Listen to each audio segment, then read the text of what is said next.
Kyrie's going to end up getting traded.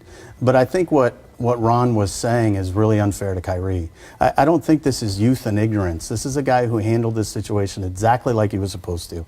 He went to Dan Gilbert privately, told him that he thought he would be happier somewhere else.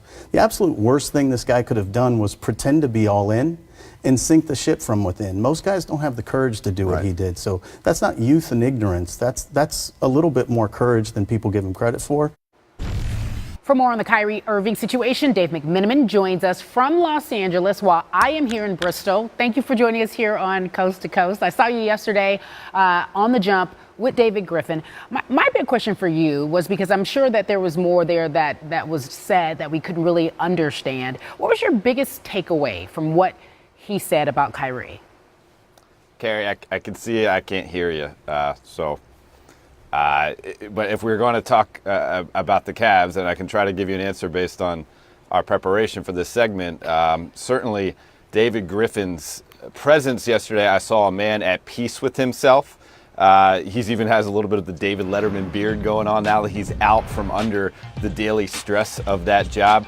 But he supported the manner in which Kyrie Irving went forward in searching for this job opportunity, or searching for, this trade request. He went behind closed doors.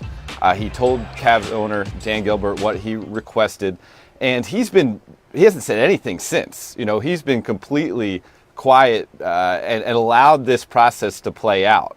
And so, it was certainly telling that the guy who used to be in charge of that franchise was not upset and did not feel like everything was in disarray. He felt like actually, considering the circumstances, Kyrie Irving did everything he could to do things the right way. All right. First off, let me just say, can you hear me now? Or? Yes, I can. Okay. Yes, I can. You are excellent at live TV, my friend. You just rolled with it. You had an idea. And I appreciate that, because then we were able to continue on. And yes, my question was about what David Griffin said and the takeaway from it all. So based on what you just told me, and based on what David Griffin said yesterday, do you think that we'll hear a response from LeBron or LeBron's camp? You know, I actually don't. Now, there was that tweet from LeBron yesterday with a wave emoji, and it said something along the lines of, "Don't let someone else ride your wave." And those of us in the media are questioning whether that had something to do with Kyrie Irving obviously being his second in command, his Robin to his Batman in the 3 years they spent together. But I don't really expect LeBron getting into the muck with this thing. Everything I've heard from LeBron's camp thus far is that he is going to stay at arm's length, allow the Cavs and Kyrie Irving to figure this situation out. And if it comes to a situation where Kyrie Irving is still in a Cavs uniform come the beginning of training camp at the end of September, LeBron will suit up and play with him.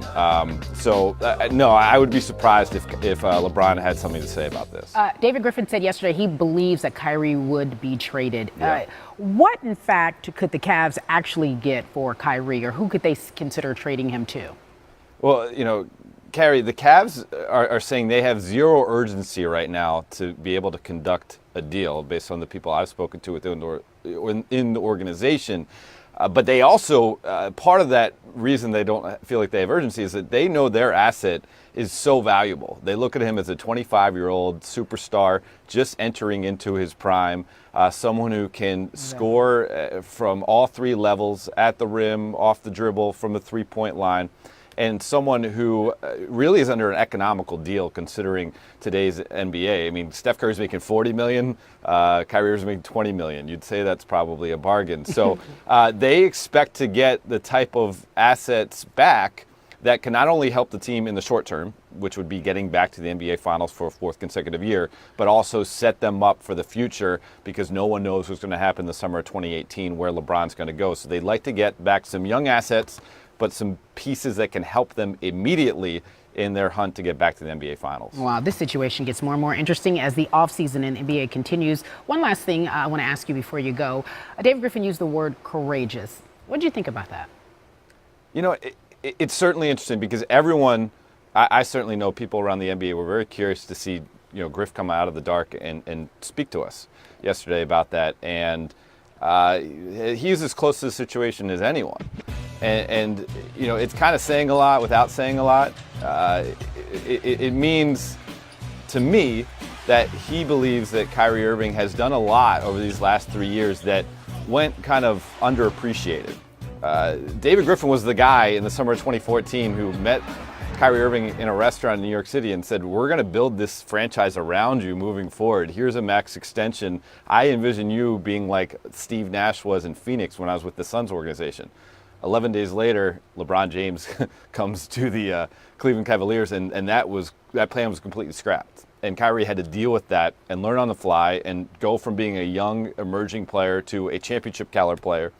And so I think Griff is trying to say that, hey, he went through all that. He's still doing things the right way, and he's trying to bet on himself. And David Griffin, a guy, the way you looked at the negotiations with Dan Gilbert breakdown, he kind of bet on himself as well. And now he's taken a gap year, and we'll see what he does in the future, perhaps running another NBA franchise and trying to get them back to championship level. Listen, there's nothing wrong with betting on yourself, because if you don't, no one else will. Our Dave McMenamin, always a pleasure to have you on the show. I appreciate you, my friend. Nice to hear you, Gary. It's nice to hear you. And